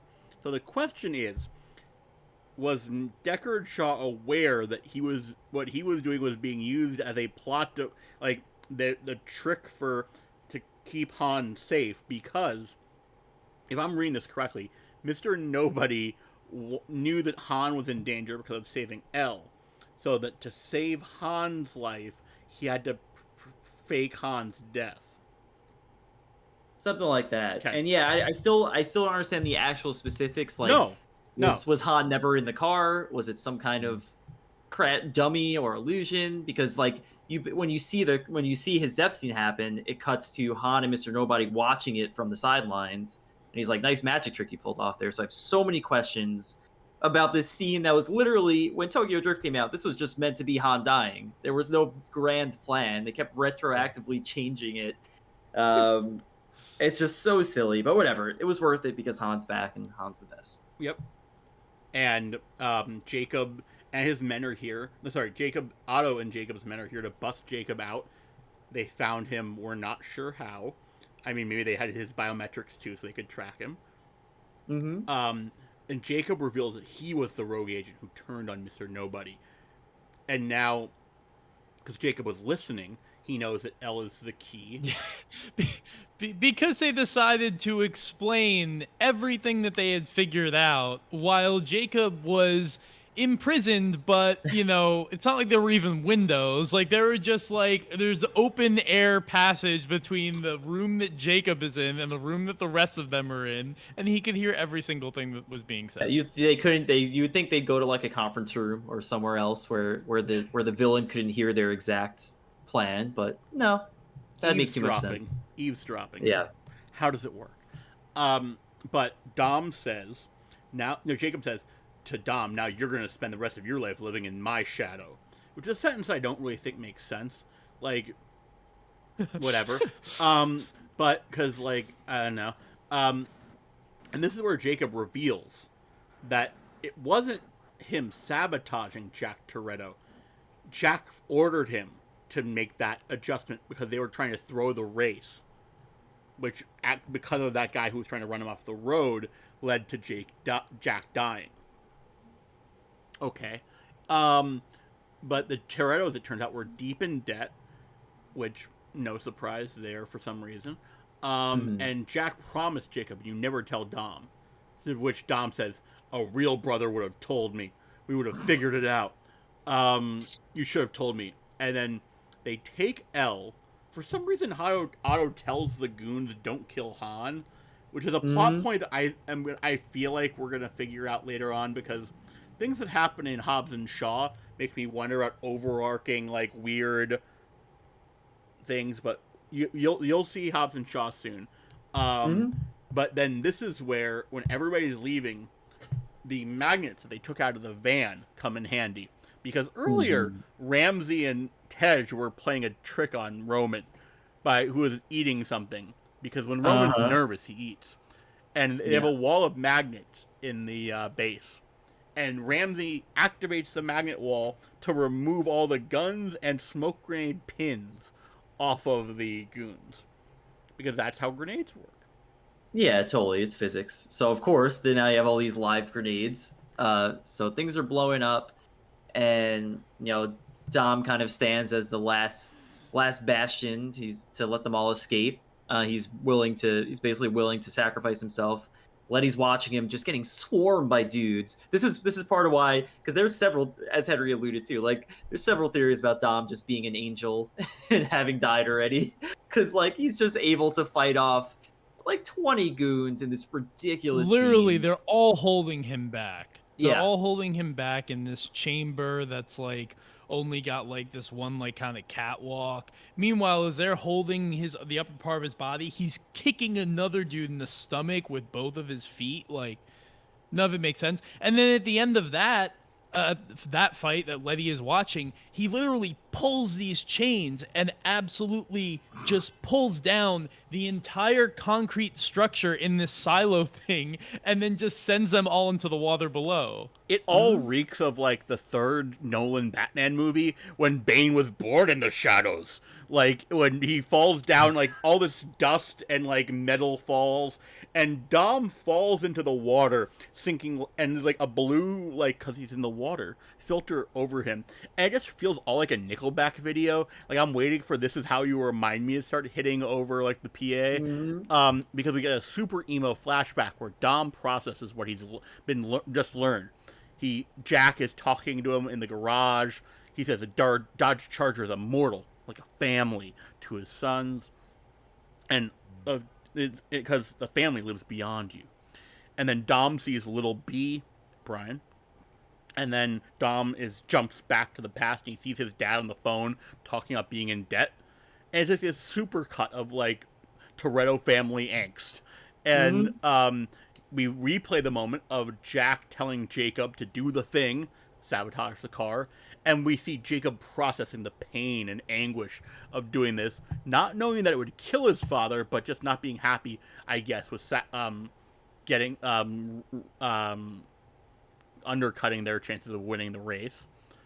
And then for some reason in my notes, I have the words "but family" in all caps as a quote yelled. Does anybody remember what that's from? Because remember, I'm like, I don't know, but I love how you stylize this, Henry. It just says "but family," not sure, which I kind of you could say that just sums up this franchise as a whole. But yeah, so luckily Letty does save Dom, because of course when you're with the Power family, there's nothing you can't do for your loved ones. Dom's like, "You came for me," and Letty's like, "None of it's worth a thing if I lose you." Really sweet scene. She pulls him out of the water, and then they start coming up with their plan on how they're gonna take out the satellite that could activate Project Ares and put the world in a very bad place. Which this plan turns out is going to involve outer space. Going into orbit, to which Roman yells, "Orbit? That's outer space. That's another level. Put rockets on our backs." To which Dom says, "That's exactly what we'll do." In the most classic fast one-liner fashion. Yep. And then the baddies are setting up the Project Ares sphere because they have L to activate it, and it's like spinning around like if there was like the evil version of the GameCube logo, this would be the goth version of the GameCube logo unwrapping. And they need L to hold both halves of the sphere, which was interesting because I was thinking like her DNA is a key. So like, I don't know, can they take a lock of her hair or something like that? But no, she actually has to hold them and then put them together, which is an even more weird suggestion that her DNA is a key, because it requires her to be alive at all times. Which is very weird, like DRM. Like this isn't what my iTunes agreement told me would happen. But then no, I mean that's what Activision's gonna do next. Actually, that's what I was reading. Okay, that's what. Also, Ubisoft will use it for Assassin's Creed Infinite. But basically, we're in the final act because, as was long rumored, Fast and Furious goes to space. We're in the cockpit of the Pontiac, and it's basically Tej and Roman in the worst astronaut costumes ever, which are scuba suits, basically. Which means Tej has to use duct tape to patch his air leak. Mike, what is this? What is happening? It's super fun, yeah. Tej is super paranoid about any air leak because he's the scientist of the crew. He knows that they can't get exposed or they'll die. They're talking about all the specifics with the Tokyo Drift crew, and they're obviously really scared. Roman's freaking out. There's some great exchanges where Tej is like, "Let's see how invincible you are after this," but they do it. Like they launch the rocket. The Tokyo Drift boys press the button, and that Fiero, lo and behold, shoots off into space. They're saying this is crazy. It turns out Roman ate a lot of candy, because that's what Roman does when he's nervous. I mean, who could blame him? So do I. And on the route to space, Tej yells, "Told you the numbers don't lie," to which I just immediately flash back to that one Scott Steiner meme. The numbers don't lie, they spell doom for you at sacrifice. The thing that most non-wrestling fans have probably seen at some point to this day. They had a 33.3% chance, and it tell you what, it worked. Yep. Then back on Earth in Tbilisi's GMT Plaza, which I only know because I was looking at the buildings surrounding it. It just looked like an F1 race almost from the background. It's another race because it turns out Elle and Jacob and Otto are in this giant armored, like, it's what would happen if like a multi-chain bus was also a Humvee, I guess. What is this? Yeah, I think that's what because song of the century so far, Roland by Limp Bizkit it's like rolling urban assault vehicle, right? Yep. And then there's another one. It's like air raid vehicle. So I think that was the inspiration behind the scene. Okay, so this is the urban assault vehicle, right? Yeah. And then so they're trying to use all the magnets they can do to like throw cars and mopeds and like all the metal inside of a Home Depot. I'm pretty sure. Like I'm pretty sure I saw a Home Depot logo at some point during this, but it's not doing enough. So Han and Elle and Mia show up in a different car to help out, and that's not doing enough either. And it's just like this really weird, like, what are we gonna do to stop them? Because like none of this shtick is working. Mm-hmm. And then Han I will and point out that the car that Han is driving is a Toyota Supra, which is a new Supra that recently came out within the last 2 years. Critically, it is orange with kind of a black stripe, sort of the hood on it, which is a callback to the Mazda RX-7 Veilside Fortune car that he drives in Tokyo Drift, and that until now we thought he died in. And that RX-7 also, by the way, is like a really just like the coolest fucking car in the series, but that's another tangent. But I thought it was cool that they did that with the Supra. I thought that was a neat callback and a neat tribute to a movie that I still need to see. these movies are all about the fan service, and that's sort of why I think they're better Marvel movies than Marvel movies. And even just seeing the way that Han drifts onto the scene, like doing his signature move, basically, it was just so much fun. And then there's a goon who jumps into their car, and yet again, it's like the whole magnets are stopping us from fighting thing. It's the rule of threes gimmick. And then Han throws a bomb at him, and he goes, "Are you crazy? You're gonna kill us all." And Han goes, "No, just you." And eject opens the door, and the guy's parachute pulls him out, and he blows up in air because that's what goons do. But then Tej and Roman are in space, and it turns out they need to drive to the satellite. So they've got a magnet, right? And then that magnet will scramble the satellite when it gets close enough. Except there's a problem because while the shuttle took off without a hitch and they're in space and they're fine, the magnet won't fire up. So their entire mission at this point is busted. Yeah. And they're trying to figure out what to do. Meanwhile, on Earth, Otto says, "Hey, Jacob, go up to the top of the truck. Something's wrong with the uplink to the satellite." And then Mia sees this happen, and she's like, something's wrong. Because she still cares about Jacob. But she was, as Mike said earlier, she's still checking in with Jacob. She's taking care of him. And then up at the top of the truck, this like fake George St. Pierre looking guy, this like bald goon, comes up, and he's one of Jacob's goons, but he's here to fight Jacob. And then to which Otto, he's more Otto's goon. Yeah, it turns out Otto reveals to Jacob that for some reason he's decided to betray Jacob to work with Cypher. At which point I'm wondering, why are you all... Wouldn't it be easier just to work together?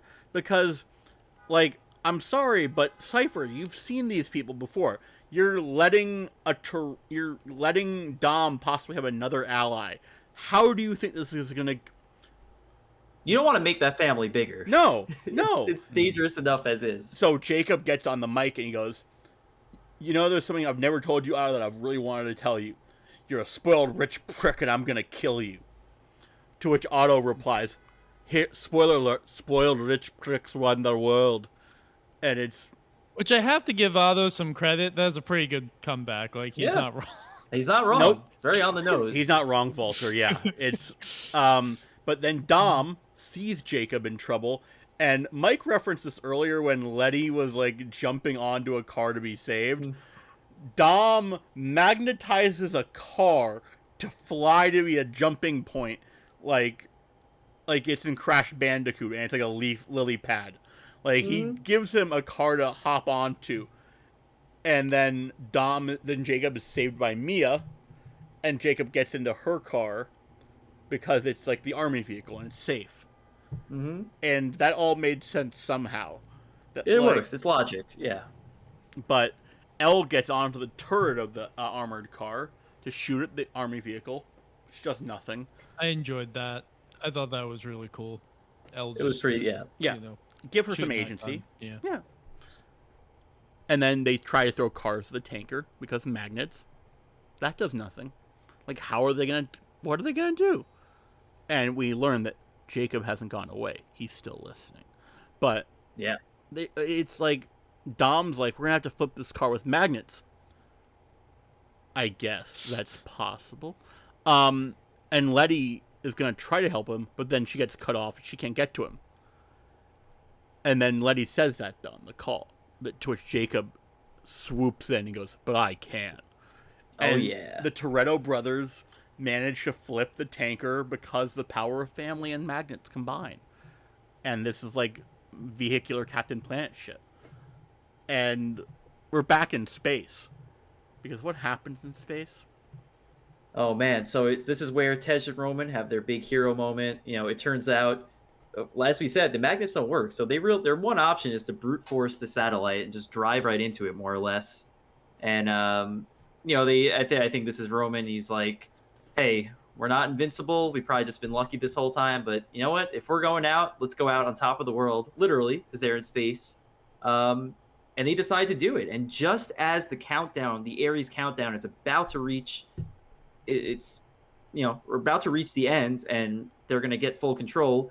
They drive into the satellite, blow that thing up. Beautiful moment. It's what George Lucas has been trying to accomplish in, several Star Wars films and never could. They don't just drive into it, they drive through it. Like they drive right through a satellite. Yeah, so they get right as things are Ares is supposed to go online. Go ahead, Adam.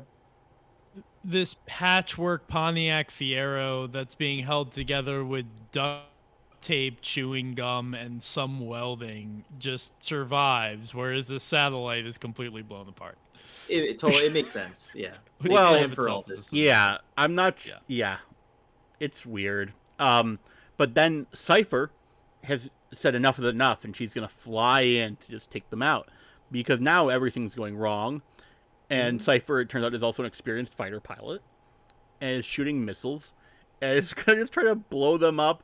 And Dom, knowing that Ares needs to be ended, breaks it in half and chucks one half away.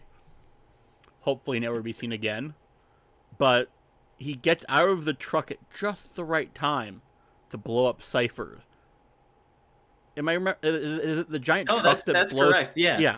Yeah. So but the twist is Cypher was never in that plane. She was controlling it remotely, because of course she was. You see connection lost, and the screen, like what you thought was the canopy, is the screen just goes to fuzz and shuts down, and then she gets out of the She was drone. doing some sim racing, as Adam is familiar with.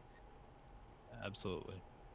She was using her thrustmaster just to keep herself out of danger. And this is where Microsoft Flight Simulator. It turns out the secret villain all along has been Microsoft. Okay, I'm not surprised. This is all about Game Pass in the end, I'm pretty sure. But this is where Dom and Jacob have their little moment together, and it's all like Jacob offers the keys to his car that he was driving back to Dom, and Dom's like, I've been in this kind of situation before. A lot of people are going to be coming after you, and it's so wholesome that Marie had to join us. And it's just like... Speaking of family, and speaking of love, this was a nice scene. Of course, I mean, we should have seen this coming, that Jacob would turn face, because you can't put John Cena in the Fast franchise and not keep him around and eventually have him join the family. But I will say I had a hard time buying into... Like, I didn't feel much during Jacob and Mia's reunion when they hugged, because we didn't get to see their relationship at all. Like, we got to see Dom and Jacob as kids. We just got a piece of exposition that Mia and Jacob still talk. But, like, there wasn't much to that moment for me that, like, oh, yeah, all right. But, I was glad to see Jacob officially on the good guys team, and I'm sure we'll have a lot of fun with that in 10 and 11. And the lack of Mia in the flashbacks is really weird. But the one thing that we kind of skipped over is when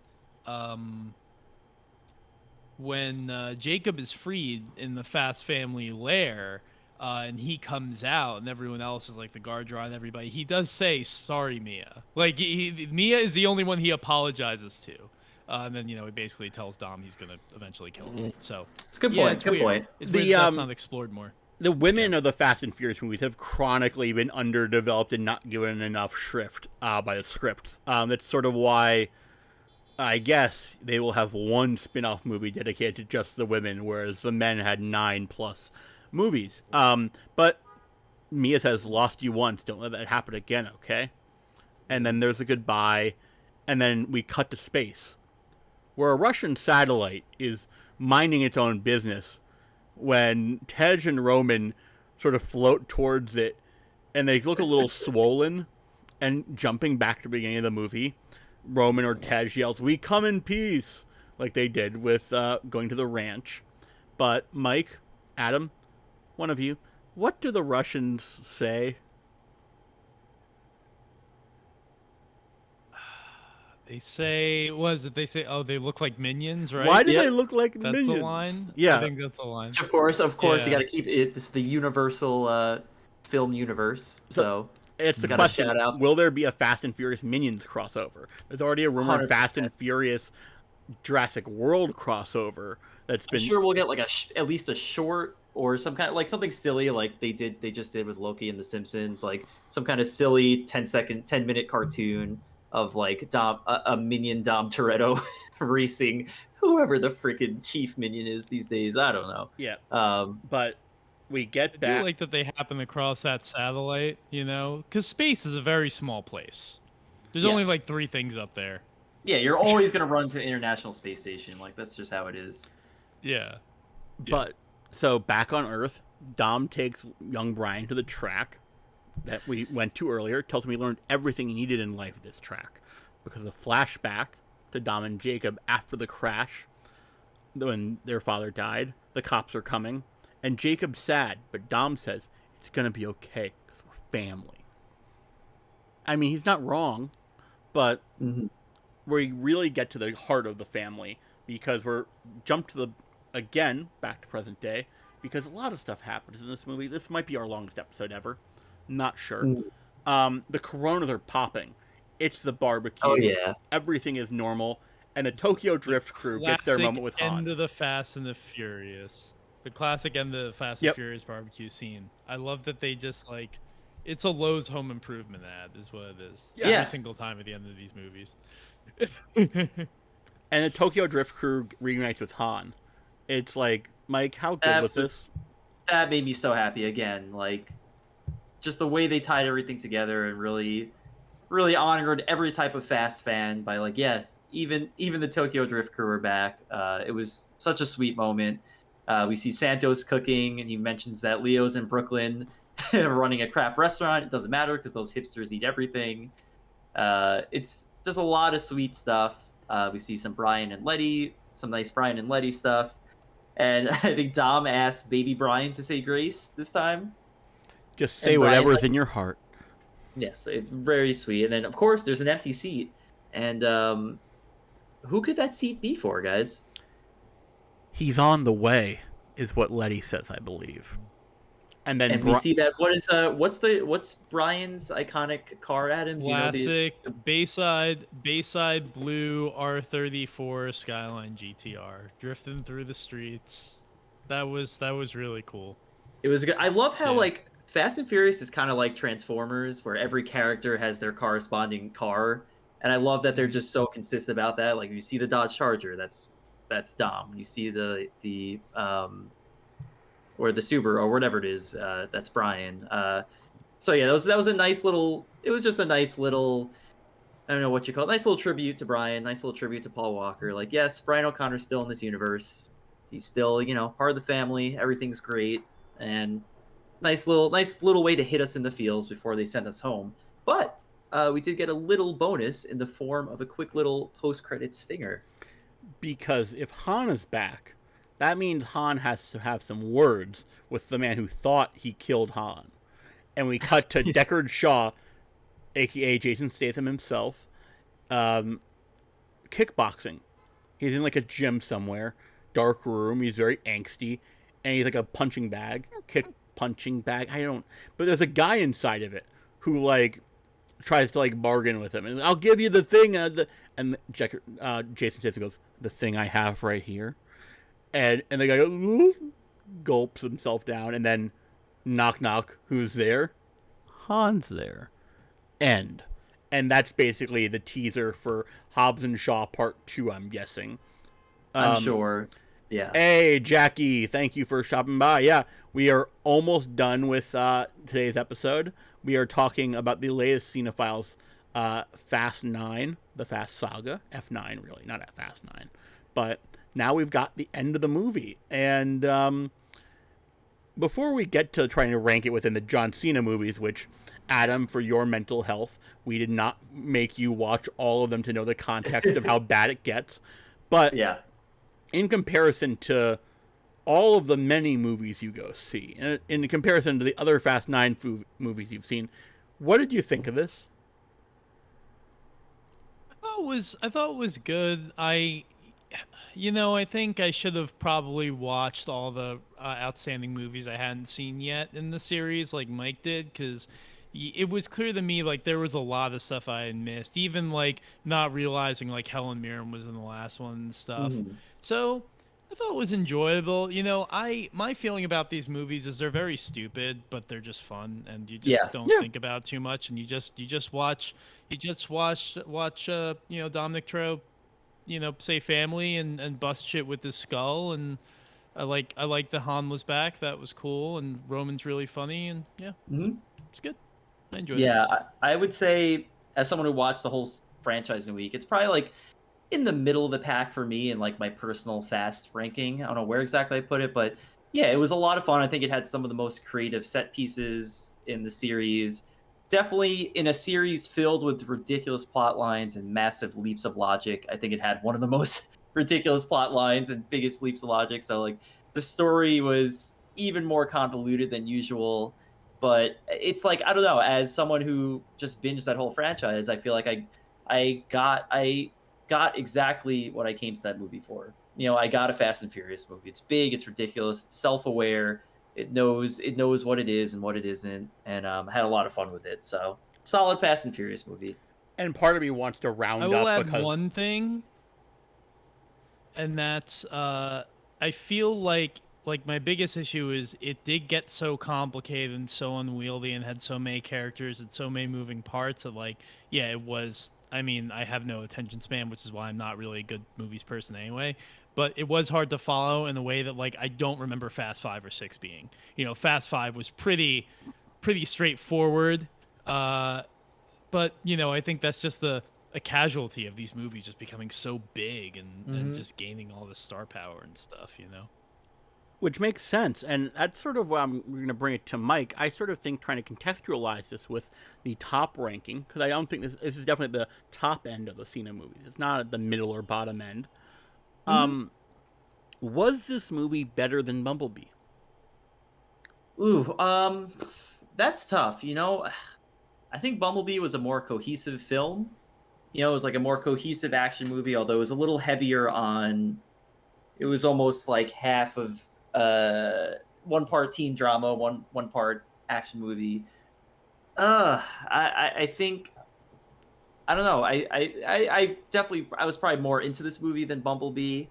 But again, like we have to. Here's where things get tricky. I think this was a great, a very good fast movie, a very good action movie. Judging it as a John Cena film, I was That's exactly, yep.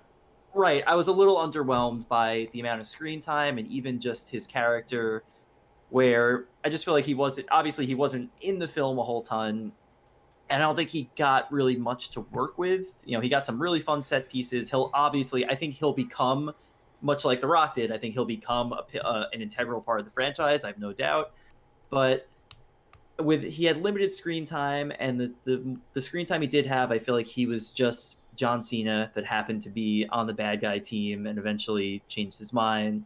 So that was my big criticism. I don't think it was a great John Cena film just because he wasn't actually in it a lot and didn't do a lot. But I think he has a lot of potential, and they obviously kept him around for a reason. I think he has a lot of potential within Fast and Furious. Agreed, and that was actually my same criticism for Bumblebee, in that he played a character in that movie that was sort of like not in the mainline story, kind of like sort of also kind of the bad guy at first and then helps later. So I'm primed to give this the same rating as Bumblebee is 4 out of 5 knuckle shuffles. I think this is a solid 4 out of 5 for sure. Yeah. So yeah, I think Cool that's shuffles. I yep. love Four it. knuckles. Actually, technically, it's 4 knuckles out of 5 because of the 5 knuckle shuffle. But that I believe keeps Blockers as the #1 John Cena Cinephiles movie at 4.5 out of 5. Um, and we're gonna find out in about a month's time whether or not there can be a more perfect union between John Cena and Celluloid with James Gunn's The Suicide Squad. We are still confirming all the scheduling for that, but since it's on HBO Max, it'll be easier for people to watch before we do the stream. We'll probably do it closer to the release date, but we will get back to y'all with that. But without further ado, that's not the final movie of the series, because Vacation Friends, a comedy starring John Cena, comes out on August 27th. But that's all we have to say for today. So, Adam, is there anything else you would like us to let you plug before we bid these fine folks adieu? No. Yeah, I write stuff on Jalopnik, so if you like the cars, if you go the Fast and Furious, because you like the cars, in addition to the family, of course, check out the fun stories that me and my coworkers write over at Jalopnik. And if you like video games, check out the Time Extend podcast. And that's about it. Awesome. Mike, does Maria have anything to say? Is there anything we want to leave the Yes. folks with? Well, Marie says if you want more Marie content, just follow me on Instagram at Mike Strikes Back _ It should be on your screen as well. You can also follow me on Twitter, but Instagram is where you'll get the most Marie content. And yeah, just want to thank y'all for watching as usual. This is definitely this is a great time to remind you all that we are on every podcast service. We are on YouTube. This is definitely an awesome time to catch up on everything we've done, because we're going to be on a bit of a break until Suicide Squad comes out in about a month. And then, of course, Vacation Friends, the must-see film of the year. So yeah, this is the best time to just binge on some Cinephiles and explore the wonderful works of John Cena from the Marine to now. But yeah, follow me again. Like I said, just follow. I'm everywhere on Twitter, on Instagram. I have a Zanga from the 2000s. If you could do some hacking and dig that up. But That's that's my me. favorite Street Fighter, Zanga. Um, but without further ado, we've now answered that question again. You can stream him, but should you? And we will see you later.